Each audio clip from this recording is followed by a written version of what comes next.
Shalom. How is Northern California?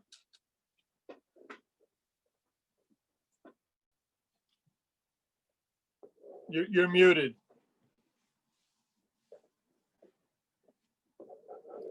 Okay, there we go. Hi, good morning. How are you? I'm doing great.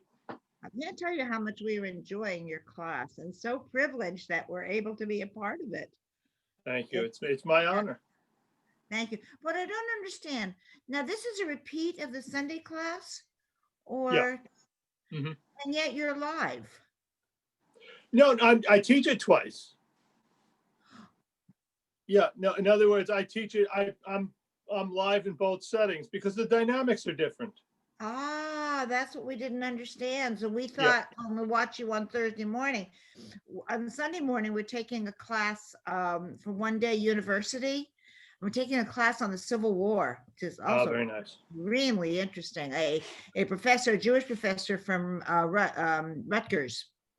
Wait, I think I know what's his name. I think I know him. Masur, M-A-S-U-R. Oh, no, I know another professor. Okay, yeah, very cool. So that's why we watch you on Thursday. So we thought we're watching just a tape of what we said. Oh, so we're so glad that you're live. I'm live in both settings. Yeah. I used to teach Milton and I would do it 3 times a week in person. So I'm doing the same thing. I enjoy it. And plus the fact that questions that come up are different. True. And, you know, and different people bring different perspectives and that makes it interesting. Absolutely. Terrific. Do you know this week was Vicki and Renone's birthdays? I know. I reached out to both of them, indeed. You know, and when I said to her yesterday, I said, why didn't you put it in your temple, all the January birthdays? Mm-hmm. Yes, they both had birthdays this week. It's very nice. Good. We need things to celebrate. You got it. Absolutely. You got it.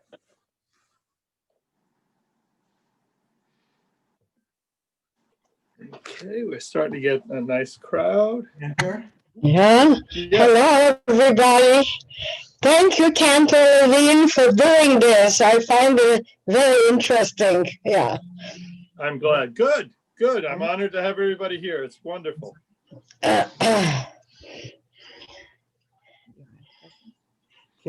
I want you right. to know that I am enjoying this course so much because you're taking up things that, you know, we kind of know about, but we Mhm. don't really know the details and the causal factors. Right, right. It's wonderful, and I thank you for doing it. Yeah. It's a delight. It's a delight. Now, Yeah. hopefully I'll be able to just, I imagine this model is going to continue on post-COVID. It's just, it's going to happen all over the country. It's not just a Brit Shalom thing. It's happening everywhere. Yeah. Yeah. No, it's wonderful. We can listen to teachers very far away. I listen to Yitz Greenberg in Israel and, you know, everywhere. And it's great. And I want to tell you that I'm really learning a lot. And I even took a course many years ago in medieval Jewish history. So I should know a lot of this, but it's been 45 years. So forgotten a lot. And there's so much, you know, I just took a course at Spertus on modern Jewish history. And look, I've studied and I've read. The reality of it is, if you look at yesterday, there were 7 billion histories yesterday. Yeah. 7 billion people had a history. Yes, that's one day. There's never, you're never going to know it all. You just can't. Yeah. Yeah. Yeah.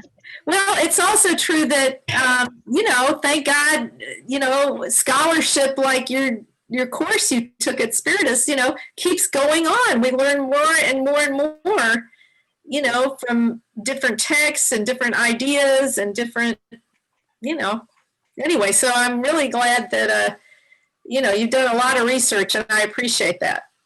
Yep. That's why they say live and learn. Live and learn. You never learn everything. It takes me about 1.5 to 2 years to write a class like this. Oh, yeah. Oh, yeah. Yeah. It's been a privilege for us to be your students. My honor as well. We give people a couple more minutes. Hi, Barbara. Thank you for fixing it. The one issue with this is there's always a little glitch somewhere in the technology. So we're constantly adapting. Just thank you, Barbara. This way, I don't need to know that. All right. So where we're picking up, there's somebody else. Where we're picking up is looking at Poland and the Ottoman Empire. Somewhere we're looking at a time frame of between 1200 and 1666, and there's a definite date at the end, and you'll see why, because of specific events. All right, but we're shifting now towards from Spain to the lands of Poland and the Ottoman Empire, where a lot of the Jews fled. So at a time in which a lot of Western Europe is in the midst of all these religious wars we've talked about, because you've also got the exposure to the Protestant world as well, the rulers in Poland and the Ottoman Empire offered many of the minorities a safe haven. And during this time, the Jews of those lands enjoyed essentially a golden age and earned for themselves a spiritual self-rule of much of the larger Jewish world as well.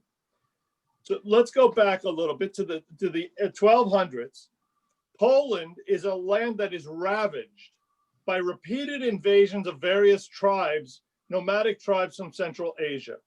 And those tribes and those wars and those attacks devastated the countryside. They destroyed villages, they destroyed towns. And so Poland needs to rebuild, all right, at this time. But few of the Poles that remain have the skills, they have the tools or even the freedom to revive the economy. And as a result, the Polish kings and the princes are recruiting artisans and merchants and bankers and builders from outside by offering them freedom and independence as opposed to where they've come from. And so there's this slow, steady flow of refugees that come in from the Crusades, from the Black Death, from the massacres, from all the other calamities that we've discussed. They have a place to go. And we're talking about Poland right now. We'll get to the Ottoman Empire in a little while. Okay. Many responded enthusiastically among the Jews. The Polish wars are in really the 1200s. All right. They get the Jews who come in and receive special charters that allow them to live under their own laws. And like immigrants from all over, they not only bring knowledge, skills, and experiences, they also come with attitudes and values and beliefs. So they're bringing something to the country. They're not just starting out fresh. And one of those beliefs that they brought with them was the concept that competition is evil. Many believed in that time, and you hear it about it in many places in the world today too, that the amount of wealth in the world is a fixed number, and therefore a competitor could only succeed by stealing the business and livelihood of somebody else. Right? It's fixed. For me to succeed, you have to fail. I have to be taking some of your business. Now, most modern understandings of economy, that's not the case any longer. All right. So but the newcomers themselves, that's what they brought. But they weren't the only ones. There were people in Poland who also saw their rivals as, when you talk about competition in a world of a fixed number, the rivals become thieves. Right? They're there to steal my income. And as a result, all of these are trying to eliminate competition by denying their rivals the right to buy and sell goods within the community, or even to live in particular cities or towns. So that's the framework for what we're looking at. All right.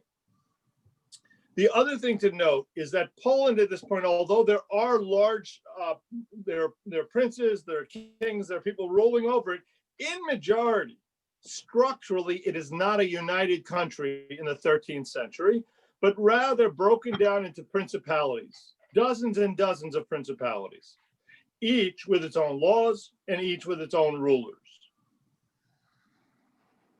As in much of Europe, nearly all of these regions limit the rights and privileges of citizenship in the community to burghers. That's not like a hamburger, it's a burger, B-U-R-G-H-E-R.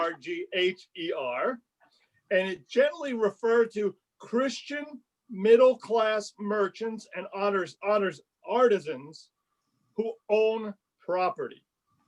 Now, again, if you go back to the Constitution of the United States, it was property ownership that determined certain kinds of things. That was a critical piece of the way they understood society in those times.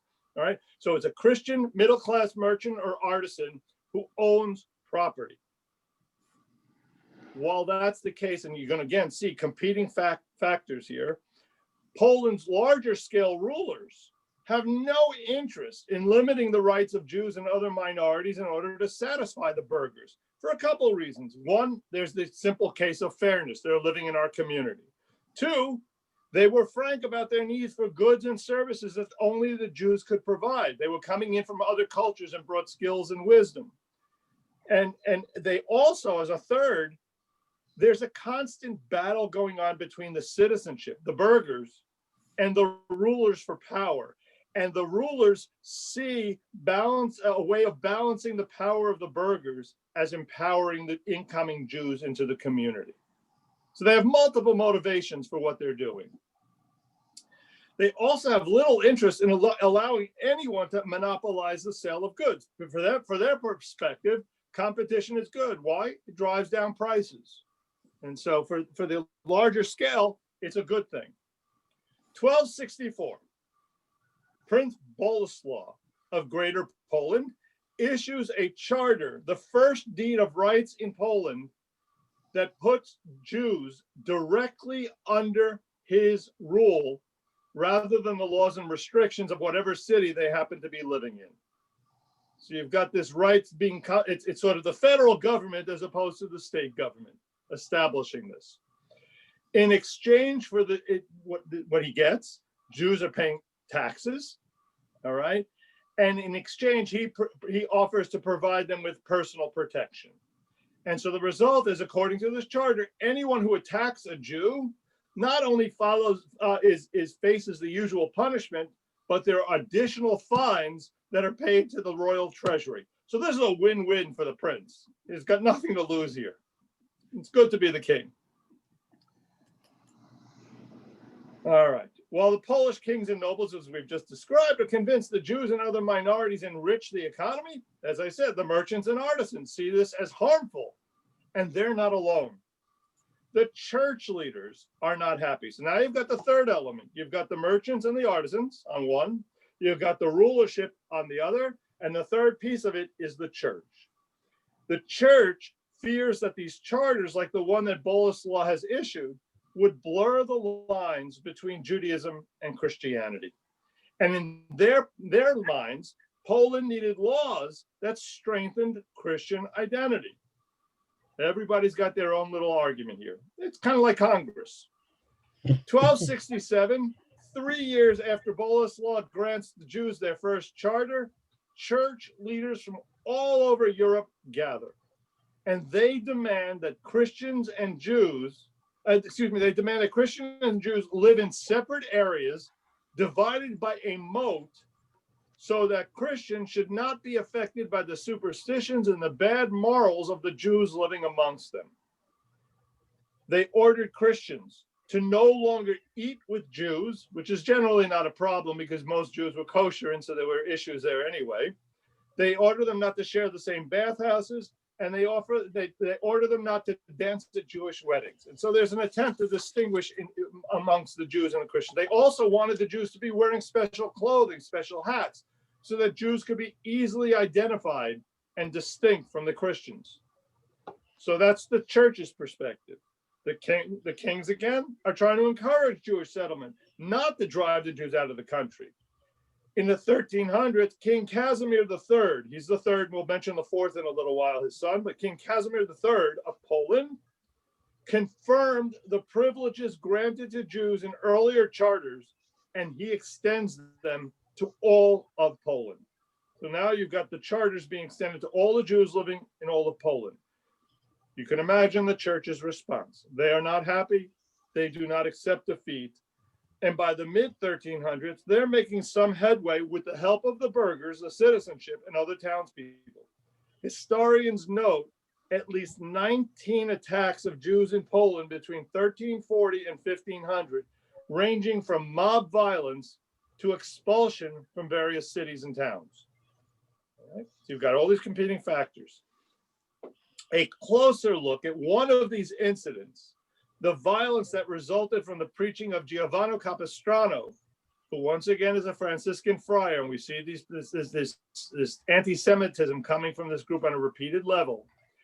This event happened in 1454, and it shows how church leaders were able to arouse and promote anti-Jewish feelings.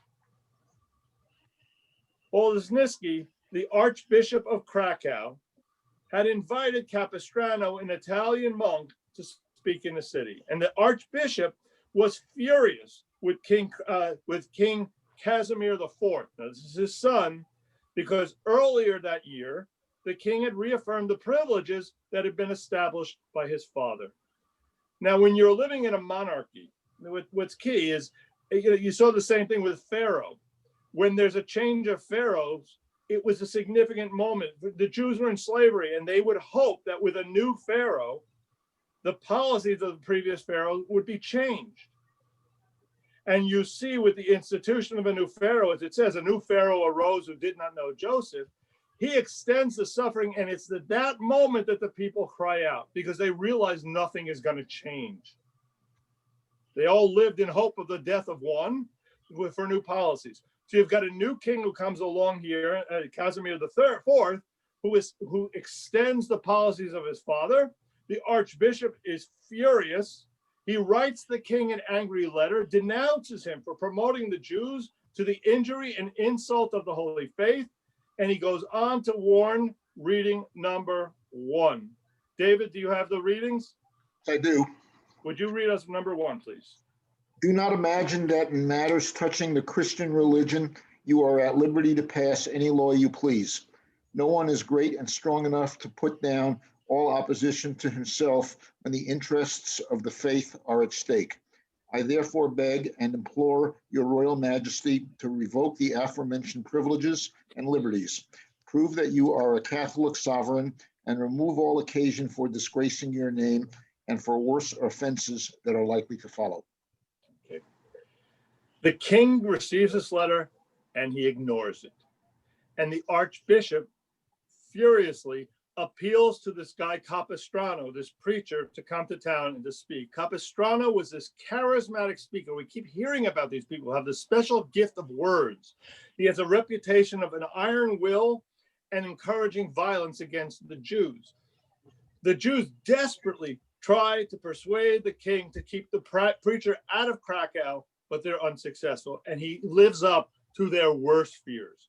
In sermon after sermon, he denounces the Jews as ritual murderers and desecrators of the host. We've talked about those two issues. He demands that the king revoke the godless privileges that he has given the Jews. About what Capistrano- year are we talking? I'm sorry, about what year are we talking about? I think we, hold on, 1267, I think we were talking about. 1267? Okay. Yeah, I think so. It's in that time frame. I'm kind of getting a few events, but mixed up. So he warns the king that if the king continues to favor the Jews, he will suffer the torments of hell and bring misfortune to his country. And by the way, if you read the Bible, that's a repeated pattern that the king's behaviors, the king, you'll see, it talks about in Judges and Samuel and Kings, the king was bad. In other words, he would worship, he enabled idol worshiping, and the whole country suffers as a result. And that's what you're seeing here. So he's warning the king, if you continue to do this, the country will suffer. At first, Casimir IV stands firm. And then, what was the events play out in September? It was 54. I'm sorry, it was 54. In September of 1454, the Polish army loses a battle against the German knights on the northwestern border. And the archbishop immediately attributes, he blames the loss on the king's neglect of the church and his protection of the Jews. Remember, if you continue to support the Jews, bad things will happen. They lose a military battle. What's the cause? The support of the Jews. All right. In November, despite frantic appeals by the Jews of Krakow, Casimir revokes the charter and now describes the charter as equally opposed to divine right and earthly laws. This violence continues to grow throughout the 1500s. And the question arises as to why in this period is it happening? And it's complicated. So let me give you a series of reasons. So some historians point to economics. In the 16th century, as it was really in all this time, every major event, if there was fire or war or a famine or a plague, and we know from plagues in our time, it can destroy an economy. Right? We see that today. It disrupts trade routes. It wipes out the supply or the demand of particular goods and services. And so the entire economy is affected. So economic reasons, which usually underlies a lot of this. The second is population. Jewish population growth. At the beginning of the 1500s, there were about 30,000 Jews in Poland, less than 1% of the population. By the mid-1600s, there were almost 150,000 Jews, or about 5% of the population. And as a result, Jews are more visible. They're more in your face. They have a place in society, and so they're more threatening. They become an easier target for someone looking to blame Poland's problems on some looking for a scapegoat. So you've got a large Jewish population, economic factors, but you also have religious factors. If you remember, during the 1500s, we have the outbreak. I'm going to use the word, the outbreak is probably not a good word, but the introduction of Protestantism. which is a real threat to the Catholic Church. You've got people beginning to identify as Lutherans and Calvinists and followers of other Protestant movements. In addition, Judaizing, the attempt to convert people to Judaism in some areas, has led to some additional. So it was 30,000 to 150,000, is leading to concern of the church. So the Catholic Church is under siege, mostly by Protestantism, but certainly by Judaism as well. And church leaders become determined to protect Catholicism and tend to blame the Jews for all of the new heresy that they're experiencing. By the late 1500s, a number of Polish kings had granted more than 20 cities the privilege of not tolerating Jews, the right to exclude Jews from their community. So how does this play out? Again, three ways. Some of the cities, including Krakow, what did the Jews do? They moved outside the city and they commuted to work. Yeah, I grew up in New Jersey. My dad commuted to New York. That's what we did. Okay, so they figured out how to beat the system by commuting. Others arranged to be able to stay in the community as long as they agreed not to engage in certain economic activities. So if I limit my way of competition, some cities allow them to stay. And the third, the C, is others, they had no ability at all to get into the city. So it really depended on the specific environment. Sometimes no entry, sometimes agreeing to not compete, and sometimes I simply moved out of the community and commuted in. Okay. Jews respond oftentimes with words, polemics. All right. So despite this increase in violence against Jews in the 16th century, most continue to see Poland as a haven, including Rabbi Moses Isserles, who's a scholar living in Krakow. In a letter to a former student, this rabbi writes, "In this country," meaning Poland, "there is not the fierce hatred of us as in Germany. May it continue until the event of the Messiah." Now, he's not naive, all right? But what he's stating is a case of relativity.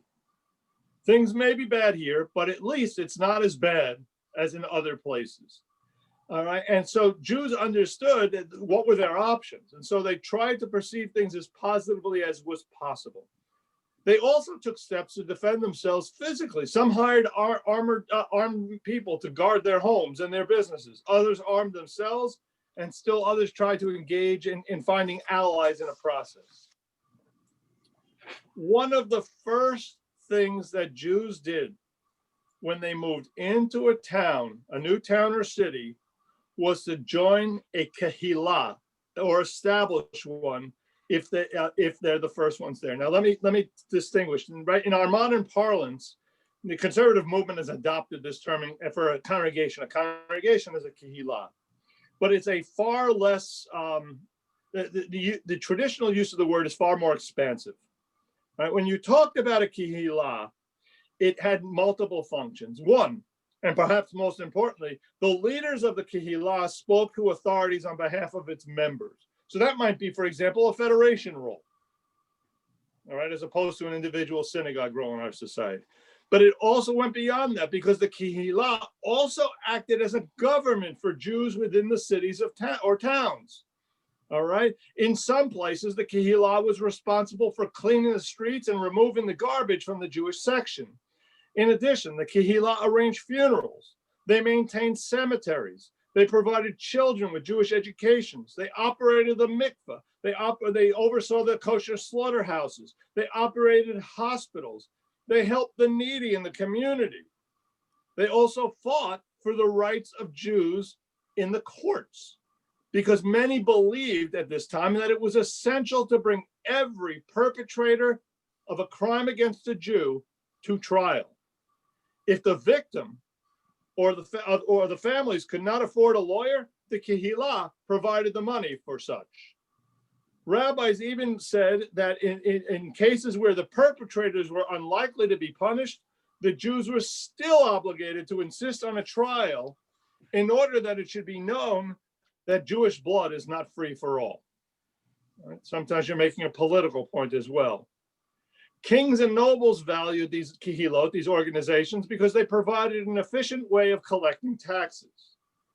Now, I've presented all the positives, and I want you to know that when the shtetl world ended, there were many rabbinic figures who really rude. They were disgusted by the loss of these kehilot.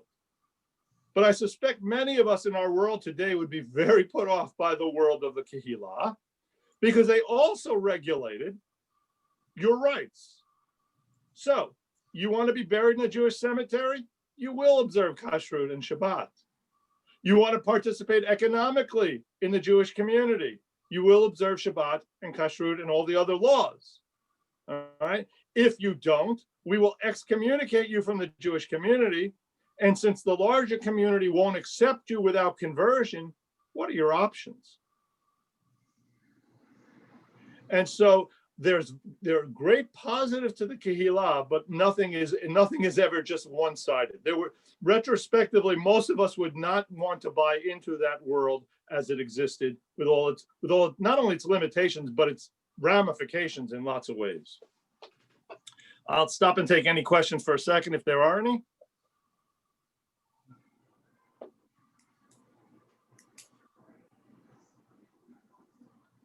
Okay. Who appointed the Kehillah? The initial Jews who moved into the community, and then, you know, it was general. Look, leadership in the community came from two areas. One was financial, and the second was rabbinic. Okay, Scholarship.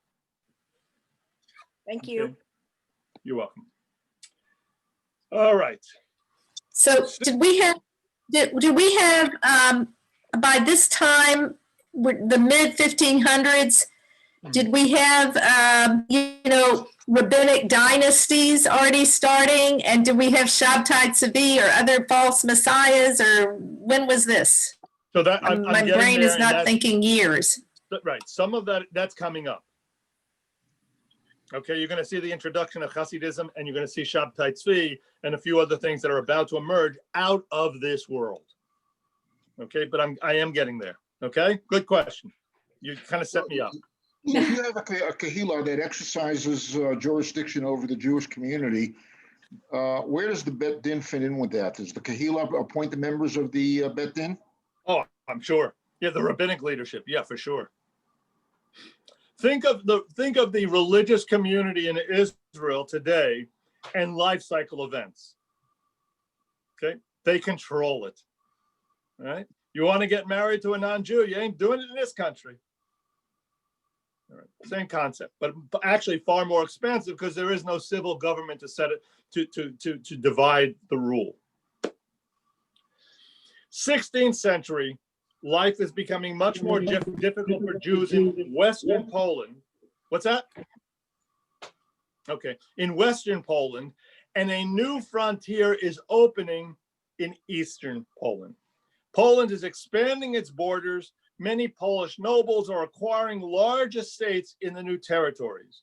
And those nobles are relying on Jews for help in managing their estates and supervising the work of peasants. And we're talking primarily, think Ukraine. It's a general sense of what we're talking about here. 1560s, about 4,000 Jews live in the Ukraine. By the 1640s, 80 years later, approximately 50,000 Jews are living there. They make their home there. And some suggest the number may be as much as 100,000. So anywhere between 50 and 100,000 Jews are living in the Ukraine by the year 1640. In 1648, and here come the Tsuruses, a Ukrainian by the name of Khmelnytsky. Okay, you may have heard this name, you may not. His name, for most Jews, has been blotted out. He leads an uprising uniting the peasants against Polish rulers and the unbelieving Jews with words such as, quote, "You know the wrongs done us by the Poles and the Jews, their leaseholders and beloved factories, the oppressions, the evil deeds, and the impoverishment. You know and you remember." Khmelnytsky was a nobleman and a Cossack. And the Cossacks were a Slavic people who lived in the Ukraine and organized themselves into semi-military bands to guard their land and their freedom. They view the Poles and the Jews as invaders, and they are determined to oust them. This is a far more significant moment than you'll, unless you know the history here for sure, than you would believe. In the annals of Jewish people, Khmelnytsky is branded Khmel the Wicked as one of the most sinister oppressors of Jews of all generations, and one of the most, and particularly the initiator of pogroms in 1648 and 49, 1648, 49, primarily May to November of 1648. What was his name again? I'm going to spell it. There's 9 million ways to spell this and pronounce it as well, is what I keep hearing. I've never heard 2 professors say it the same way.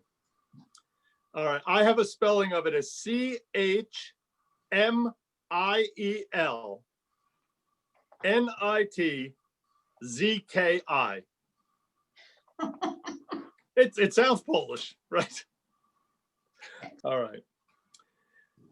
The Jews who don't manage to escape or to join the Polish army, which is retreating westward, meet with violent death. Some convert to Christianity to avoid all this, and many are seized and sold into slavery. The death toll is staggering. It's staggering. There are estimates of the death of up to 500,000 Jews. We're not talking about the Crusades of 10,000. We're talking about an event of 500,000 Jews. In terms of Jewish percentage, you have the Holocaust, where we lost 1/3 of our people. We have the rebellions of the 1st and 2nd century, the temple destruction and Bar Kokhba, and we lost 1/3 of our people. Khmelnytsky is next. It's almost 25% of the Jewish people were killed in this period. That doesn't take into account the numbers who were sold into slavery. This is a distinct and important moment in Jewish history. We're going to do a couple readings. I warn you in advance, they're gruesome, but I want you to remember this name, and I want you to remember this time. All right, reading number 2. Marcia, would you do us the honors? Sure. Estates were devastated, manor houses reduced to ashes, and human beings barbarously done to death. The victims were flayed and burned alive, mutilated and left to the agony of a lingering death. Infants were slit like fish or slaughtered at the breasts of their mothers or cast alive into wells. Women were ripped open and then sewed up again with live cats thrust into their bowels. Many, married or unmarried, were violated before the eyes of their menfolk, and those that were comely were carried away. These persons died cruel and bitter deaths. Some were skinned alive and their flesh was thrown to the dogs. Some had the hands and limbs chopped off and their bodies thrown on the highways only to be trampled by wagons and crushed by horses. Some children were pierced by spears, roasted on the fire, and then brought to their mothers to be eaten. Okay, you hear the Inquisition. You hear what you imagine in the Inquisition. That's what you're hearing here. Okay, in the wake of this catastrophe, the Jewish community goes into mourning, and they declare a national mourning in memory of the victims. An annual fast, one we've lost. An annual fast is instituted on the 20th of Sivan as an anniversary of the massacre perpetrated by the Cossacks at the city of Nemirov, where Jews died in masses as martyrs rather than convert to Christianity. And you have reading number 3, Bob, if you would read this, and the citation is at the end of this one as well. So you'll see where it's coming from.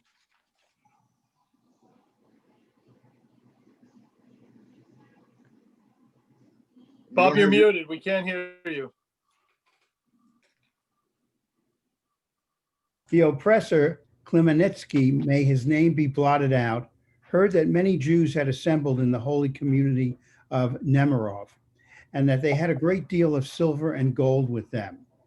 Because of the Cossacks, many Jews came from the countryside to the fortress of Nemirov.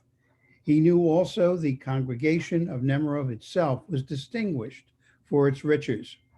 It was once a great and very important community, full of justice and the abode of righteousness, a community of scholars and writers, but now they have been murdered. Accordingly, Khmelnytsky, may his name be blotted out, sent a certain leader, an enemy of the Jews, and about 600 swordsmen with him against this honored congregation. In addition, he wrote to the magistrates of the city that they should help with this band. To this, citizens readily responded that they would help them with all their might and main, not so much because of their love of the Cossacks, but because of their hatred of the Jews. The Greek Catholic townspeople hated the Jewish merchants. They were their competitors. Ronan, would you pick up from there?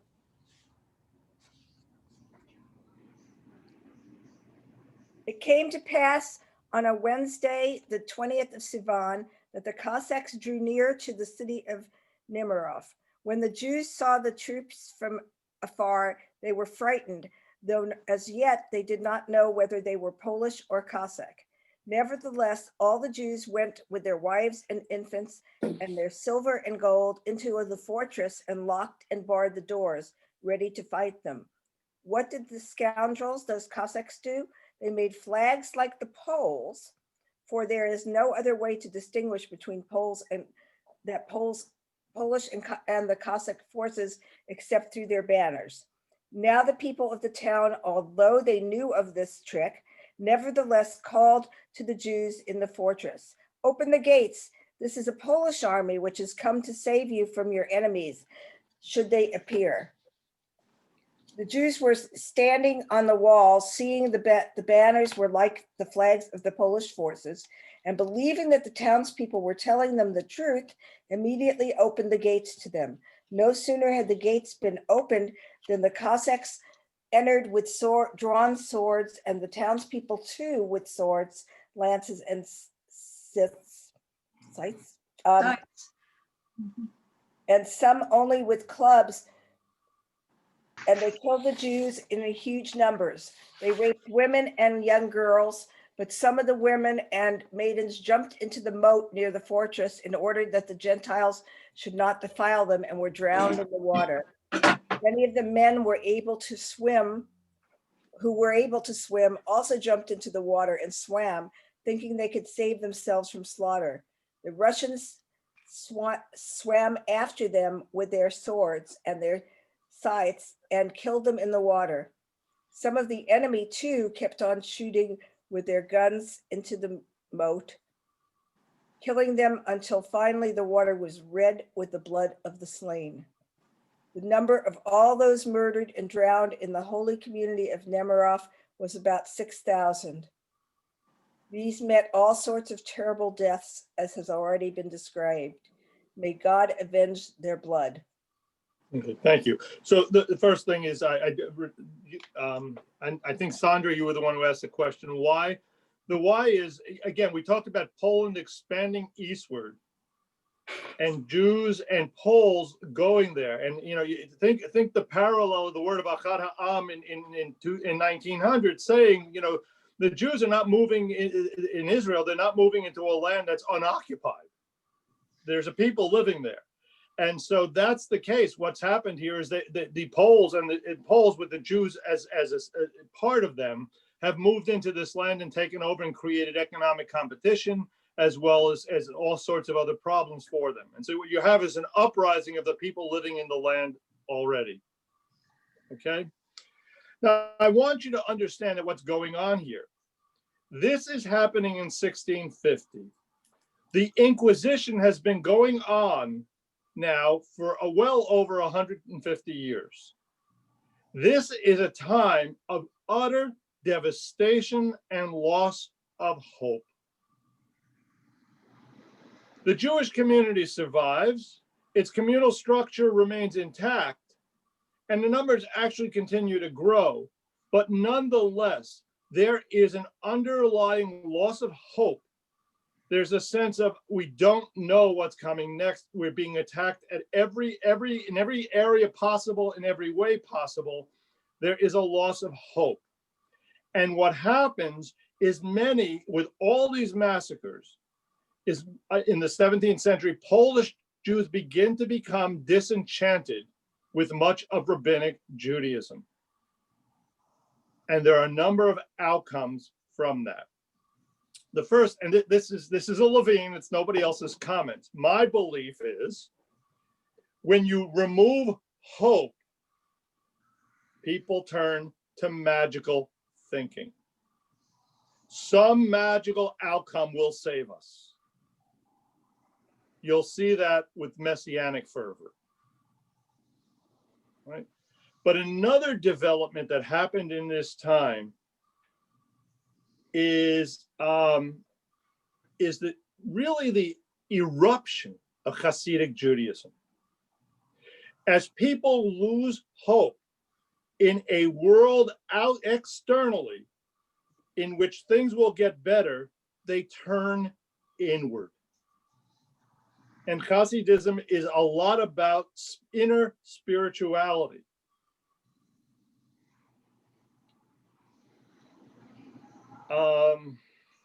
In individual salvation in a sense. Now, the growth of Hasidism it engenders a lot of hostility on the part of the rabbinic authorities.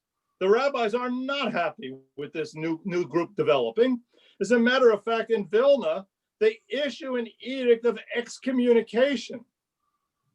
If you're a Hasid, you are to be excommunicated from Judaism because the charges are permissiveness in your observance, laxity in the study of Torah, excess of prayer, and a preference for Lurianic, mystical, rather than the Ashkenazic prayer book. So you guys are bad Jews, is really their message. All right. And the title that historically we've put on these rabbis who are excommunicating the Hasidim is telling. We call them the Mitnagdim. Neged means opposite. They're oppositional. These are not friends. Orthodox Judaism and Hasidic Judaism in the early days are enemies. Okay, it becomes something of literally an intermarriage, which is banned. You cannot intermarry between Orthodox and Hasidim in this world. Ultimately, in time, the ban against the intermarriage and the two groups is lifted. It becomes evident over time, and clearly we know this today, Hasidism fully follows the laws as much as anybody else, and the commandments of the Talmud and the Shulchan Aruch, and as a result, the two groups start to make peace with one another. There's an acceptance of one another. There's another factor that arises that brings them together, and that's the emergence of yet another group, and that's the Wissenschaft. That's the Reform Judaism. That's the new modern breakaways. And when you have a common enemy, what could be more binding? So Hasidism and the Mitnagdim, the traditional rabbis, still persist in different ways as they do in today's world. And, you know, in our society here in Houston, if you want to think, who are the Mitnagdim? Torch. Torch is running around teaching traditional Judaism from an Orthodox perspective versus the Hasidic community. We respect both. They respect one another, but they're not the same community. All right. We each appreciates the contributions to Judaism of the other, but they're not identical. We tend, you know, I think most of American society, when they think of Jews, pictures the Hasidim because they're wearing the right garments, they wear the right clothes, they're distinctive. You know, they're the Jewish Amish. All right, they're visible. So you've got internal disruption that's happening in this world of the 1640s and 1650s, in addition to all the suffering that has gone on with Khmelnytsky and the Inquisition and all that's going on. The Jewish community is rent asunder by this internal struggle and the hostility from outside. And the grandson of Khmelnytsky assumes the charge of the extermination of Jewry and the defense of Christendom. And in his manifesto, he declares reading number 4. Rosalind, you're up next.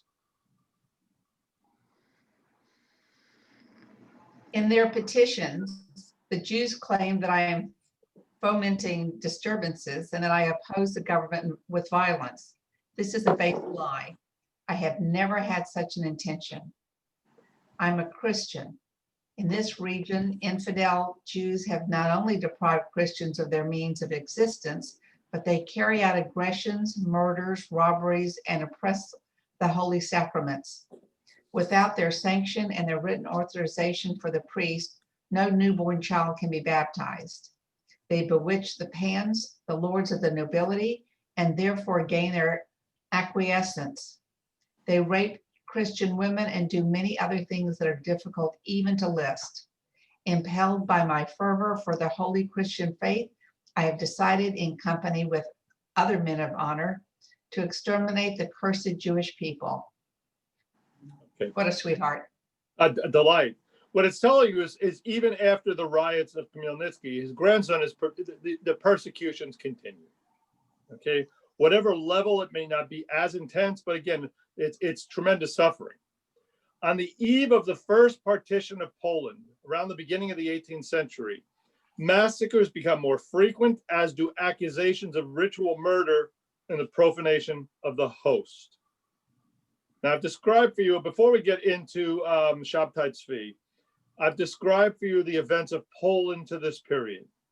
But I mentioned when we began that there was another haven as well, and that was the Ottoman Empire. And I want to shift our attention that direction. The 11th century, we're going back in time for a parallel description. Nomadic tribes. Marty, sorry to interrupt. Just a quick question. When you say they moved east and you said the sort of paradigmatic place was Ukraine, are you also talking about people moving into places like Lithuania and Latvia? Is it also part of the same movement east? Okay. Yes. Thank you. Yeah. Yes. The 11th century, you have these nomadic tribes in what is now Turkey that convert to Islam. And among those tribes were the Ottoman Turks. By the mid-15th centuries, those Turks had created a huge empire. And at this time, most of the world's Jews are living in the Middle East and North Africa. Good, substantial component of them. Like Poland in the earlier centuries, the Ottoman Empire in the 1500s is actively recruiting immigrants, particularly the wealthy Jews from Spain and Portugal and Italy, where they've been expelled. All right. Poland, and like Poland, they need the skilled workers. They need to expand the economy. They need to increase international trade. The Sultan even sends ships to transport Jews who are being forced out of Spain. He's not only inviting them, he's providing the means to get them there. The Jews are bringing with them new technologies such as forging steel or the printing press.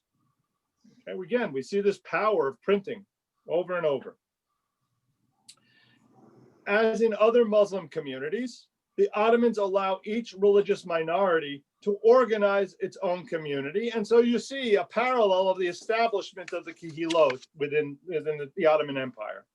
They encourage Jews to participate in the larger society in nearly every aspect of the community. Most of the Jews that are there are not wealthy. They're not international traders. Most are tax collectors and tanners and carpenters, weavers, shopkeepers, goldsmiths, silversmiths, basically the local population of workers. That said, keep in mind, we still are living in a Muslim world. The sultans and the others firmly believe that Islam is exalted and nothing compares. And that meant that peoples of the tolerated faiths, the dhimmis, and we've talked about them before, still face restrictions. Jews and other minorities are required to pay additional taxes. Some government jobs are only open to Muslims. And Jews and other minorities are required to wear special clothing. All right. And so, for example, the Muslims were encouraged to wear green, the Jews yellow, and the Christians blue. You should be able to walk around society and recognize the caste of each group. That was the Muslim goal. They usually ruled with an iron fist. They expected their subjects to serve in the interest of the empire, no matter what their individual communities were doing. It still had to be in the interest of the empire. So why then do many Jews regard the Ottoman Empire as a great place to live? And the answer, again, it's just like before. What's the alternative? It's worse elsewhere. In the 1400s, mid-1400s, an Ottoman Jew wrote to his fellow Jews in Europe, reading number 5, and Martin, you've got the next square. I, Isaac Sarfati, proclaim to you that Turkey is a land wherein nothing is lacking, and where, if you will, all shall yet be well with you. The way to the Holy Land lies open to you through Turkey. Is it not better for you to live under Muslims than under Christians? Here, every man may dwell at peace under his own vine and fig tree. Here, you are allowed to wear the most precious garments. In Christendom, on the contrary, you dare not even venture to clothe your children in red or in blue, according to our taste, without exposing them to the insult of being beaten black and blue, or kicked red and green. And therefore are ye condemned to go about meanly clad in sad colored garments. I've heard the term black and blue. Has anybody here heard red and green? I have not. It's a new one on me. So again, why is the author claiming that Jews could dress as they please? Because in good times, although there were rules on the books, they weren't necessarily being enforced. And so apparently at his time, things were better than in others. In the 1500s and the early 1600s, the sultans regarded the Jews as an asset. And as a result, they were willing to relax the enforcement of laws and to protect the Jews from harm. They were less supportive of the Christians, who might have had similar skills, but because of their sympathy to the Christian kingdoms to the north, there was always this fear of spying and fear of a fifth column that might arise. The Jews didn't have external kind of support for things in the same way. However, the protection was considered a privilege, not a right. And so in 1530, as an example, when Ottoman Jews were accused of ritual murder for the first time, the Muslim society did not come to their aid.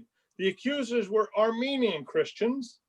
An Armenian child had gone missing, and Christians in the town claimed that the Jews had killed him for his blood for the matzah at Passover time.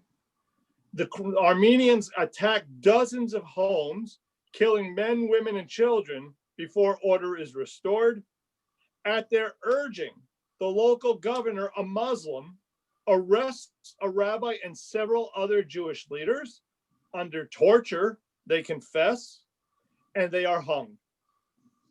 A few days later, the boy whose murder had sparked the violence shows up alive and unharmed. The Christians are punished, but there's no sense of any kind of response to the loss the Jewish community has suffered.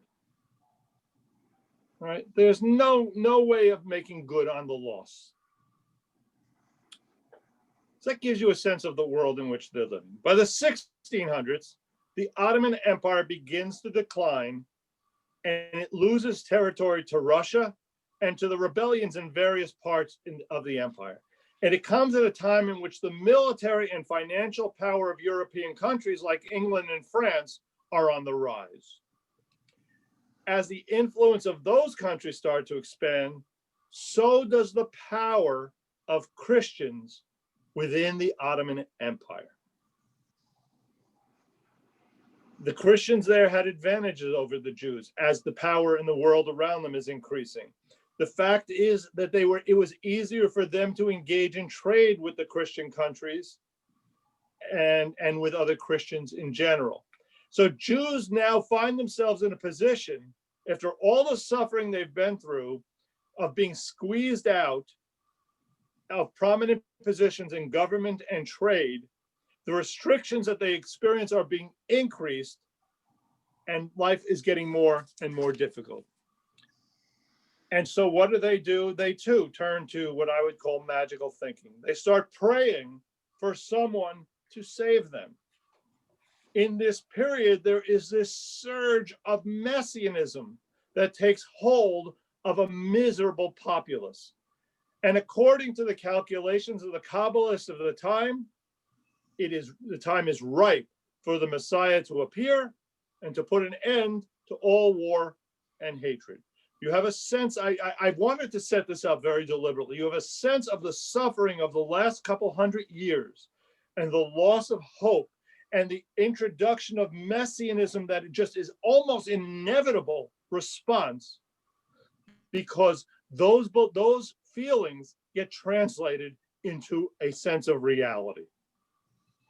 In 1665, a number of Jews in Poland, the Ottoman Empire, and other parts of the world believe that their prayers are about to be answered. Into this world of extreme messianism walks a character by the name of Shabbatai Tzvi.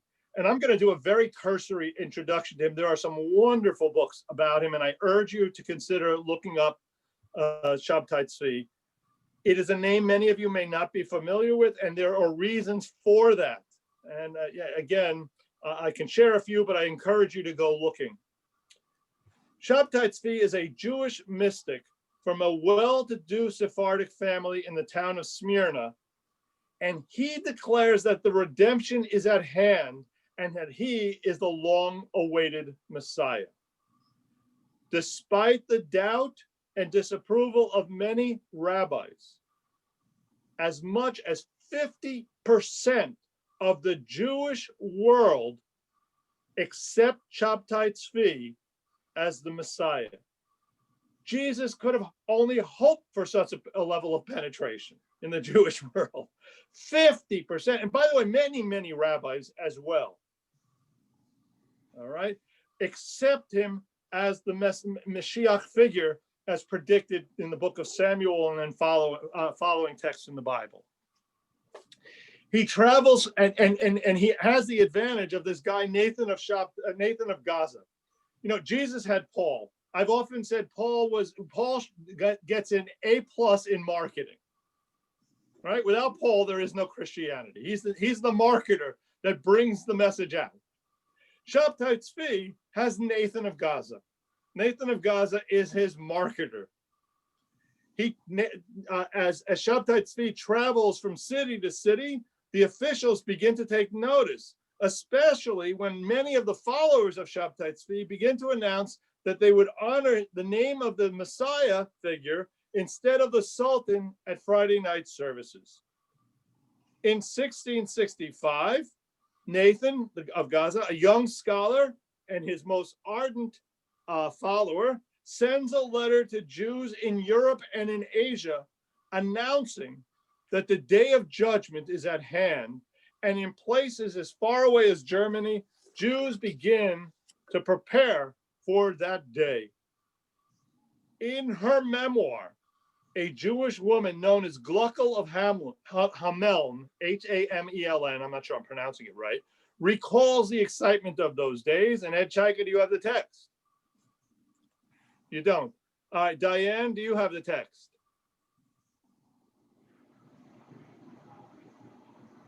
Yeah, just yes or no, okay? Okay, no. All right, Sandra, we're going to come back to you. Reading number 6.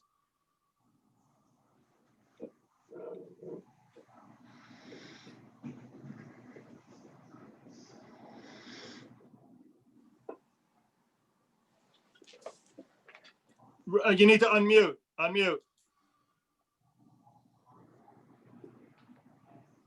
Sandra, if you're reading, we can't hear you. You need to unmute. All right, David, you're unmuted. Would you read it for us? Yes. Many sold their houses and land and all of their possessions. For any day they hope to be redeemed. My good father-in-law left his home in Hamelin, abandoned his house and lands and all his goodly furniture.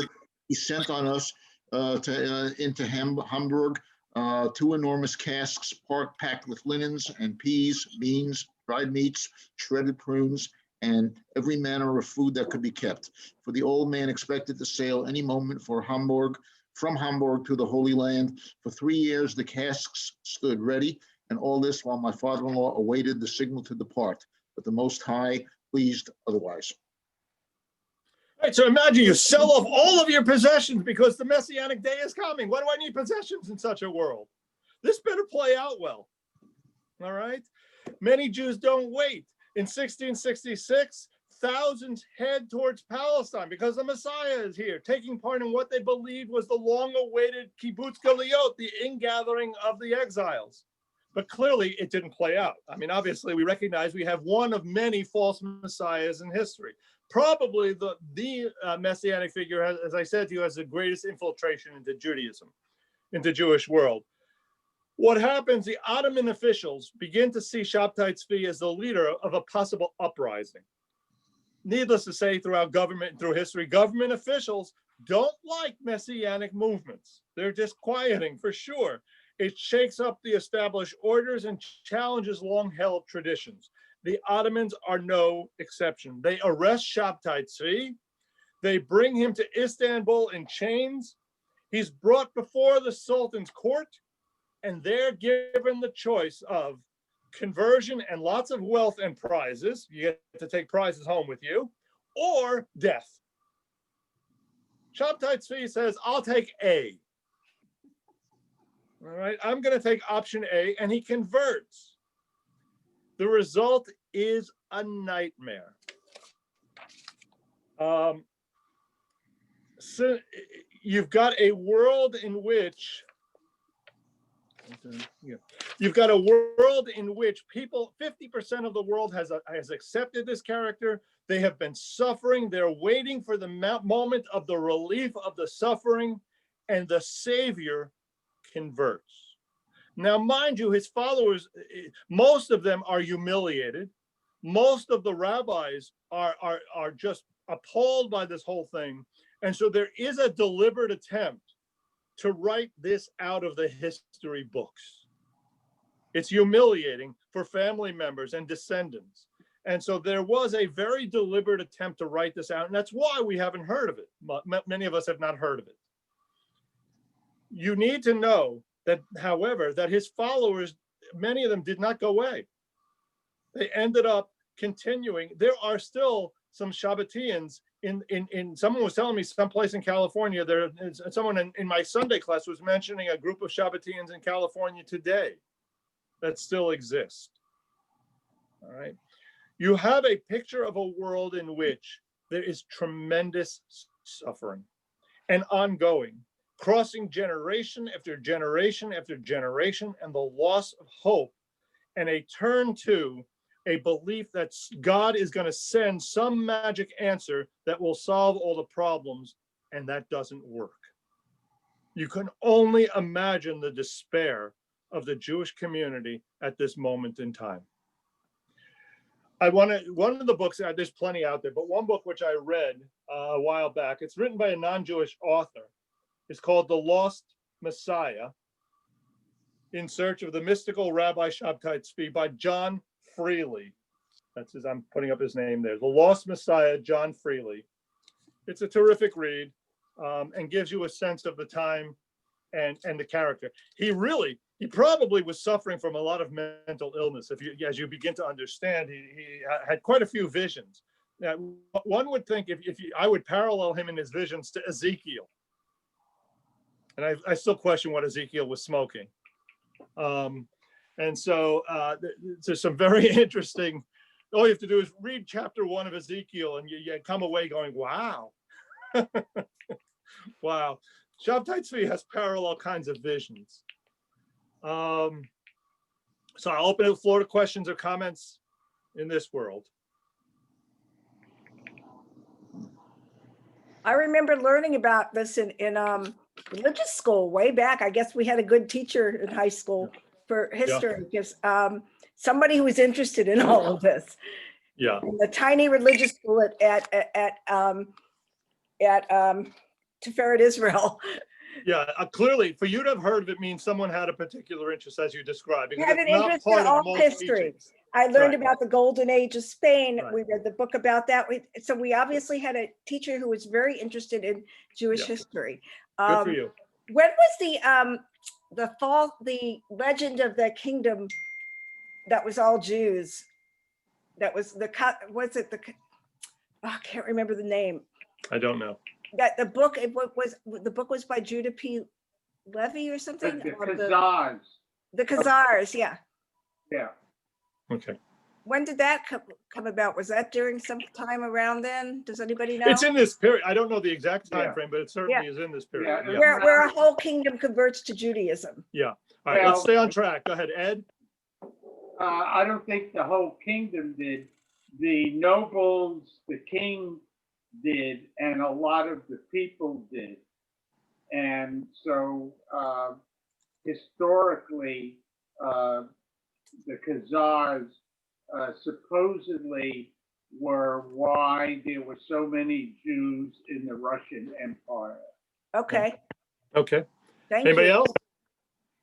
I just put a post up about an exhibit we had at the Blaffer, not Jewish. It was called Slavs and Tatars, not with the R. Okay. And it was I think it was a male and female co-op artists. And it talked about the mixtures of all these cultures Mhm. from all the way from Poland way to the east in Russia. And All right, Rhoda, you're bringing on a whole nother topic. I don't want to go to another. no, I know, topic. but it goes, the whole mixture of all these people together and the Jews Right. spreading that way. It Right, kind I of, want to give people looks a good. chance to talk about what we talked about. okay, sorry. Just any chance we know what became of him? Oh, who? Uh, Oh, Shabtai Tzvi? Yeah, he lives out his life in this world of Muslims. And by the way, a lot of his followers stay with him. They become convinced that his conversion was false, and they stay with him. And so he has this group of followers. It's a wonderful world he's living in. He's got all the wealth because they really wanted to convince him to convert. So they incentivize it, and he Sure. lives out his life. Martin, I see you've unmuted. No, Oh, I okay. was going to make another comment, but you just made it. Okay. horrible. All right. Yeah. Anybody else? All right. Bob, I see. Did the Mourner's Kaddish have its origin with the Khmelnytsky massacres? No. The Mourner's Kaddish comes out much earlier. Kaddish itself is in its early stages is written. Its first form is the Rabbinic Kaddish, and it was written in Aramaic because they would study in Aramaic, and then they would respond with a prayer honoring God in response to their prayers, to their studying. At some point, what happens when it becomes Mourner's Kaddish, when someone would die, what they would do is have a study session in honor of the deceased, and therefore they would follow the study session in honor of the deceased with a Kaddish thanking God. Over time, what happened is the study session got lost and the Kaddish got turned into the memorial piece of it. But in reality, that wasn't its intent.